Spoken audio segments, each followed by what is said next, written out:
Salut les amis du Patriot Inter, merci encore Guy de la confiance renouvelée, surtout merci de continuer à vous abonner. Paris Saint-Germain, le Paris Saint-Germain les gars, il est arrivé, le Paris Saint-Germain a battu le FC Barcelone de Lionel Messi et aujourd'hui, le joueur qu'il faut retenir, le nom, yéen ñëpp xam ngeen ko, mooy kan, mooy Kylian Mbappé. Kylian Mbappé, le français, le champion du monde, le joueur du Paris Saint-Germain tey moom moo tax Paris Saint-Germain gagné ki nga xam ne moom mooy FC Barcelone mi nga xam ne Lionel Messi moo fa nekkoon tey blessure bëri na woon ki nga xam ne mooy Neymar dafa blessé woon waaye tey ñëpp dañ doon xaar kii di Kylian Mbappé mu ñëw def na match am na li nga xam ne tey mu ngi ko doon xaar ci moom ñëpp dañu wax naan Kylian Mbappé match yi nga xam ne yu mag la du wane boppam waaye tey def na loo xam ne lu raw loolu la moo taxit tey ñi ngi naan l'homme du match c'est Kylian Mbappé waaye également duñu fàtte ki nga xam ne moom mooy milieu de terrain bi Marco Verratti il a été stratosphérique Marco Verratti il a répondu à toutes les attentes Marco Verratti kooku fi mu ne nii tey le gars yi amuñu ko ñu wax ci moom waaye tamit Idrissa Gana Gueye le Sénégalais bu du woon carton jaune bi Idrissa Gana Gueye dégg match bi parce que match bi Idrissa Gana Gueye il a été monstrueux sur Pedri milieu de terrain Paris Saint-Germain tey Idrissa Gana Gueye Paredes Verratti ils ont assuré l'essentiel le Sénégalais à la hauteur ku mel noonu lañ bëggoon a gis depuis Real de Madrid lañ ko doon gis Idrissa Gana Gueye bu mel noonu tey wane na boppam Idrissa Gana Gueye la fierté du football sénégalais la fierté également du Sénégal mais également du Paris Saint-Germain Idrissa Gana Gueye wane na boppam tey jii nii ki nga xam tey mooy Herrera ba mu duggee tamit Ander Herrera il a fait un très bon match tey dañoo gis ne rek Paris Saint-Germain yi ak seen entraîneur bu bees bi di Mauricio Pochettino ils ont montré que le Paris Saint-Germain a la trempe des grandes équipes yi nga xam ne mën nañu gagner li nga xam ne mooy Ligue des Champions en tout cas match aller bi loolu la ñu wane mais on sait jamais avec le Paris Saint-Germain ñoom chaque fois dañuy indi ay surprise waaye Moïse Kean Mauro Icardi Kimpembe ki nga xam ne mooy Marquinhos le capitaine même Kurzawa bi nga xam ne ñëpp dañoo waxoon ne day dem dañ demoon nañ ba mu ne day dem daaw waaye Final Four ba mu amee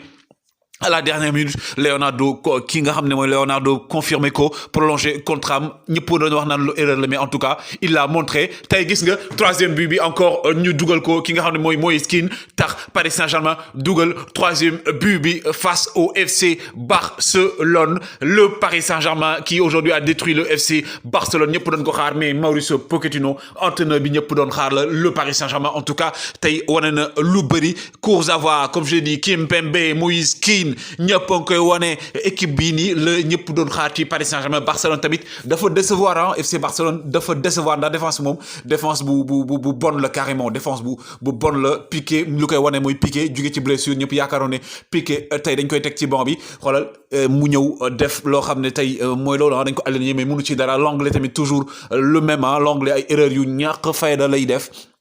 en tout cas Paris Saint-Germain tey yëngal na planète football yëngal na li nga xam ne moom mooy Ligue des Champions FC Barcelone Paris Saint-Germain 3-1 yeneen but du duggaat en tout cas li ñu mën a wax rek mooy rencontre bu nu mel daal en tout cas les gars Paris Saint-Germain mi ngi wane boppam Barcelone aussi ñëpp a ngi ko doon xaar mais il a déçu gis nañ tam ki moo xam ne mooy Jorginho Dest am na problème trop ak ki nga xam ne moom mooy Kylian Mbappé ba tax ñu génnee ko le jeune américain mais il a rien pu faire face à la vitesse de Kylian Mbappé di wane na rek ne FC Barcelone moom tey dañu wane ay limites waaye tamit ki nga xam ne le dépositaire du jeu du Paris Saint-Germain Marco Verratti ak ki nga xam ne tey ñoom ñooy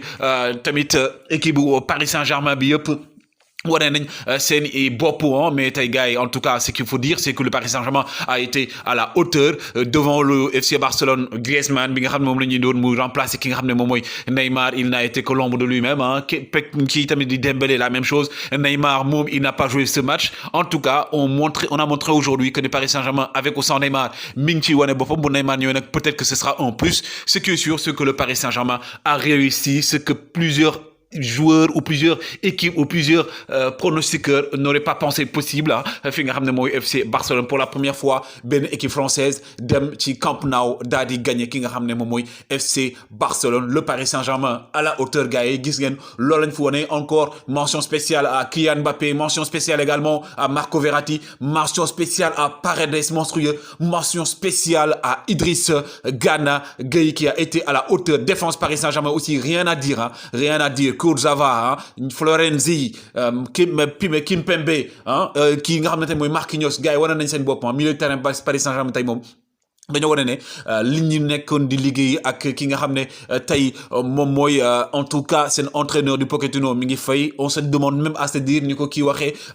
ni ko gars yi waxee fan la Paris Saint-Germain nekkoon 6 mois yi ñu génnoon fan la nekkoon le Paris Saint-Germain bi ban Paris Saint-Germain la en tout cas tey ils ont tous été à la hauteur gars yi woy leen di abonné woy leen di like mention spéciale à Idrissa Gana Gueye qu'on a retrouvé même bu dee ne première mi-temps rek le football def na match bu mucc ayib gars yi Kylian Mbappé enfin mu def match bu ñëpp doon xaar ci moom ñëpp joué tey jaajëf gars yi like leen aimé c'était Paris Saint-Germain FC Barcelone.